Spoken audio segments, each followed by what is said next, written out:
साल 1998। खूबसूरत रवई घाटी का गोल गांव। घने जंगलों और लंबे देवदार के पेड़ों के बीच बसे इस गांव के गोड़ परिवार में आज काफी हलचल है। हलचल के साथ ही टेंशन का माहौल भी बना हुआ है।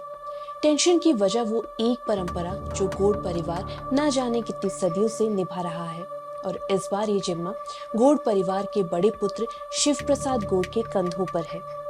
एक और गोड़ परिवार की चिंता है तो वहीं पूरे गोल गांव में उत्साह का माहौल है। उन्हें उम्मीद है कि शायद इस बार वो लोग दैवीय शक्ति को देख पाएंगे जो न जाने कितनी सदियों से मंदिर के अंदर विराजित है।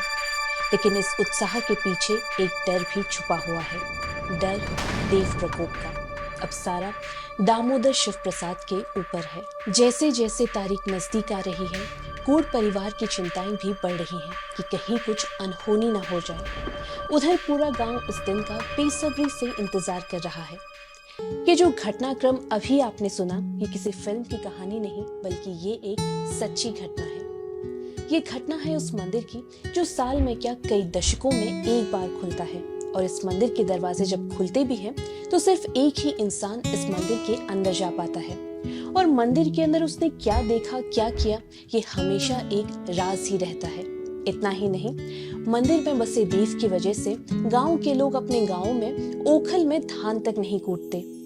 आज आस्था के इस एपिसोड में हम आपको बता रहे हैं कहानी रवई क्षेत्र के प्रख्यात देव मड़क की।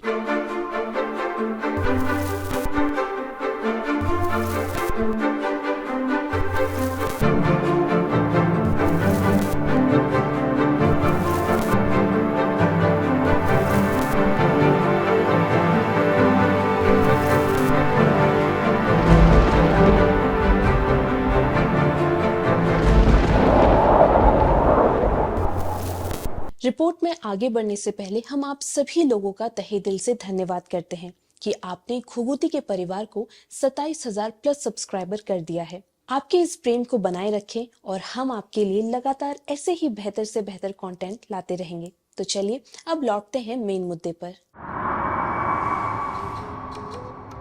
उत्तराखंड के रवई क्षेत्र की बनाल पट्टी में मौजूद है मटकेश्वर महादेव का प्राचीन मंदिर। स्थानीय भाषा में इसे मड़क देव भी कहा जाता है। इस मंदिर में वैसे तो शिव भगवान वास करते हैं, लेकिन एक मान्यता की वजह से यहाँ पर किसी भी तरह की कंपन करना वर्जित है। अब ऐसा क्यों है वो तो हम आगे आपको बताएंगे ही, लेकिन इससे पहले मंदिर को जान लेते हैं। यहाँ बसे मटकेश्वर महादेव का जिक्र पुराणों में भी मिलता है। स्कंद पुराण के केदारखंड में महेश्वर सिद्धपीठ का वर्णन मिलता है। बताया जाता है कि सिद्धपीठ का नाम मटकेश्वर या महेश्वर है। ये देवदार के घने जंगलों के बीच विराजमान अति गोपनीय सिद्धपीठ है। मान्यता है कि देवादिदेव महादेव यहाँ पर ध्यान में बैठे हैं, इसलिए यहाँ हो हल्ला करना वर्जित है। ये कब और किसने बताया, इसका कोई साक्ष्य तो नहीं मिलता, लेकिन इससे जुड़ी एक अद्भुत परंपरा का जिक्र जरूर मिलता है। उत्तराखंड में ये एकमात्र ऐसा मंदिर है जहाँ के कपाट खोलने के लिए कई दशकों का लंबा इंतजार करना पड़ता है। इस मंदिर को सिर्फ गोड़ ब्राह्मण का परिवार ही खोल सकता है। पिछली बार इस मंदिर के कपाट साल 1998 में खोले गए थे। इससे पहले इसके कपाट 1943 में खोले गए थे। मंदिर के कपाट खोलने वाले गोड़ ब्राह्मणों को भी एक ही परंपरा का पालन करना पड़ता है। मान्यता है कि गोड़ ब्राह्मण की तीसरी पीढ़ी ही इस मंदिर के कपाट खोल सकती है। इस मंदिर की बनावट भी अपने आप में ही अलग है। मंदिर के दरवाजे, मंदिर की दीवार, चौखट और दरवाजे सभी पत्थरों से बने हैं। वहीं अगर इसकी छत की बात करें तो वो देवदार के मोटे मोटे तख्तों से बनाई गई है। वैसे तो उत्तराखंड में कई ऐसे मंदिर हैं जिनके कपाट एक विशेष दिन में आम जनमानस के लिए खोले जाते हैं, लेकिन रवई के मटकेश्वर महादेव मंदिर की बात थोड़ी अलग है। मटकेश्वर मंदिर के कपाट दशकों में जब भी एक बार खोले जाते हैं तो वो किसी दर्शन या पूजा के लिए नहीं, बल्कि सिर्फ जीर्णोद्धार यानी कि मरम्मत के लिए खोले जाते हैं। जिस कहानी का जिक्र हमने शुरुआत में किया था वो इसी दिन की थी। इस मंदिर का जिक्र करते हुए दिनेश रावत अपनी किताब रवई के देवालय एवं देव गाथाओं में लिखते हैं कि मटकेश्वर महादेव में प्रवेश करना पूरी तरीके से वर्जित है। कुछ विशेष परिस्थितियों में ही पूजा अनुष्ठान के साथ विशेष और कड़ी नियमों का पालन करते हुए इस मंदिर के द्वार खोले जाते हैं। द्वार खोलने पर भी सिर्फ गौड़ ब्राह्मण के परिवार का व्यक्ति ही मंदिर के अंदर प्रवेश कर सकता है।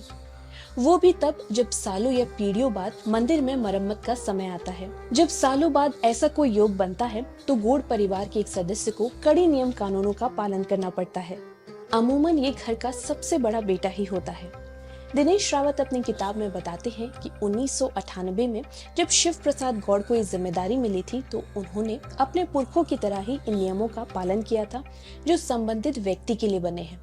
संबंधित व्यक्ति इस दौरान अपने परिवार और गांव वालों से अलग रहता है। संबंधित व्यक्ति को उपवास रखना पड़ता है।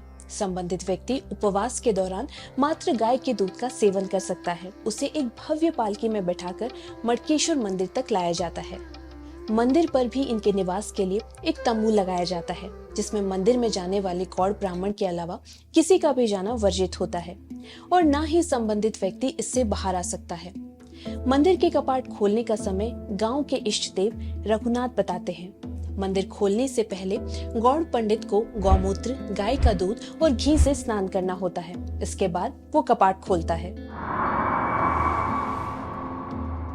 दिनेश रावत अपनी किताब में साल 1998 में मंदिर के कपाट खोले जाने का जिक्र करते हैं। किताब के मुताबिक मटकेश्वर मंदिर में साल 1998 में मरम्मत का काम होना था। इस बार कपाट खोलने की जिम्मेदारी गडोली निवासी शिव प्रसाद गौड़ की थी। गौड़ परिवार में एक चिंता का माहौल था क्योंकि मंदिर के अंदर सालों से कोई नहीं था और अब शिव प्रसाद जा रहे थे तो एक डर जरूर था। शिव प्रसाद के माँ बाप का बस चलता तो वो शिव प्रसाद को कभी भी इस देवालय में नहीं जाने देते, लेकिन देव भय से कोई कुछ नहीं कह सकता। सुबह लगन अनुसार मंदिर के प्रांगण में लोग जमा होते हैं और ढोल दमों के साथ अनुष्ठान की शुरुआत होती है। शिव प्रसाद गौड़ मंदिर के कपाट खोलकर अंदर जाते हैं। बाहर देवी देवताओं का अवतरण होने लगता है। इसी बीच अंदर गए शिव प्रसाद हाथ में एक सुंदर सी कंडी लेकर बाहर आते हैं। हालांकि कंडी का मुंह एक स्वच्छ कपड़े से ढका हुआ रहता है। शिव प्रसाद के बाहर आते ही गांव वाले मंदिर में स्थित देव की एक झलक पाने की कोशिश करते हैं, लेकिन शिव प्रसाद कंडी को लेकर सीधे अपने तंबू में चले जाते हैं और इस तरह उस कंडी में क्या था इसका रहस्य ही रह गया। मंदिर के खुलते ही छत की मरम्मत का काम शुरू हो जाता है, लेकिन यहाँ पर भी ध्यान रखा जाता है कि छत पर पुराना तख्त हटाने से पहले यहाँ पर नया तख्त लगना होता है। किताब में दिनेश रावत जिक्र करते हैं कि मरम्मत के लिए जब लकड़ियाँ कम पड़ गई थी और कहीं से भी उनका इंतजाम नहीं हो पा रहा था तो यहाँ के इष्ट देव ने कहा कि मैं खुद उनका इंतजाम कर लूंगा। उनका इतना कहना भर था कि यहाँ पर 4 पेड़ खुद उखड़ कर गिर गए और इस तरीके से काम फिर से शुरू हो गया। मरम्मत का काम शुरू होने के बाद शिव प्रसाद गोपनीयता और विधि विधान के साथ देवी शक्ति को मंदिर में स्थापित कर देते हैं। इसके बाद शिव प्रसाद को पालकी में बैठाकर ढोल दमों के साथ उनके घर छोड़ दिया जाता है और सभी देवी देवता भी अपने स्थान के लिए प्रस्थान करने लगते हैं और इसी तरह कपाट जो बंद होते हैं फिर वो कई दशकों बाद खुलते हैं। हालांकि मंदिर प्रांगण में देवलांग के मौके पर पूजा पाठ होता है। गोल गांव के इष्ट देव रघुनाथ जी के मंदिर में हर साल मार्गशीर्ष अमावस्या को मनाया जाता है। अब सबसे अहम सवाल उठता है कि आखिर मंदिर में किसी भी इंसान का जाना वर्जित क्यों है? क्या वजह है कि गांव के लोग ओखल में धान तक नहीं कूटते? दिनेश रावत अपनी किताब में इन सवालों का जवाब देते हुए स्थानीय मान्यताओं का हवाला देते हैं। लोक मान्यताओं के मुताबिक इस मंदिर में भगवान शिव ध्यान में लीन है। ऐसे में गांव वाले हर संभव कोशिश करते हैं कि विशेष अनुष्ठानों को छोड़कर यहाँ पर किसी भी तरीके का शोरगुल ना हो। गांव वाले सिर्फ इसलिए ओखल में धान नहीं कूटते क्योंकि ओखल में धान कूटने से धरती में कंपन पैदा होती है, जिसकी वजह से शिव का ध्यान भंग हो सकता है।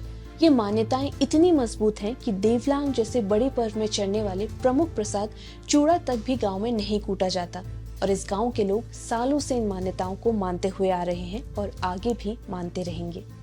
1998 में कपाट खुलने के बाद अब कोई नहीं जानता कि वो दिन कब आएगा जिस दिन इस मंदिर के कपाट खुलेंगे। तब तक के लिए बुद्धिजीवी और आस्था परत लोग ज्ञान और आस्था में बहस कर सकते हैं। हालांकि यहाँ के ग्रामीणों के लिए उनके इष्ट और आराध्य के आगे सारी बहस बेकार है। देवों की भूमि उत्तराखंड में मटकेश्वर जैसे न जाने कितने रहस्य और कितनी ही मान्यताएं हैं। उत्तराखंड में कुछ ऐसे भी रहस्य हैं जिनको देखकर खुद वैज्ञानिक तक हैरान हैं। अब वो रहस्य कौन से हैं? क्यों वैज्ञानिक अभी तक उन रहस्यों को नहीं सुलझा पाए? देखिए हर एक डिटेल हमारी इस रिपोर्ट में। तब तक के लिए हमें जरूर बताएं कि हमारी ये पेशकश आपको कैसी लगी। मटकेश्वर मंदिर को लेकर अगर कोई अन्य जानकारी आपके पास है तो उसे कमेंट बॉक्स में जरूर बताएं। इसके साथ ही अगर आपको किसी और विषय में जानकारी चाहिए तो वो भी हमें कमेंट बॉक्स में जरूर लिखें। आखिर में अगर आपको हमारा काम पसंद आया तो हमारे चैनल को लाइक, शेयर और सब्सक्राइब करना ना भूलें। धन्यवाद।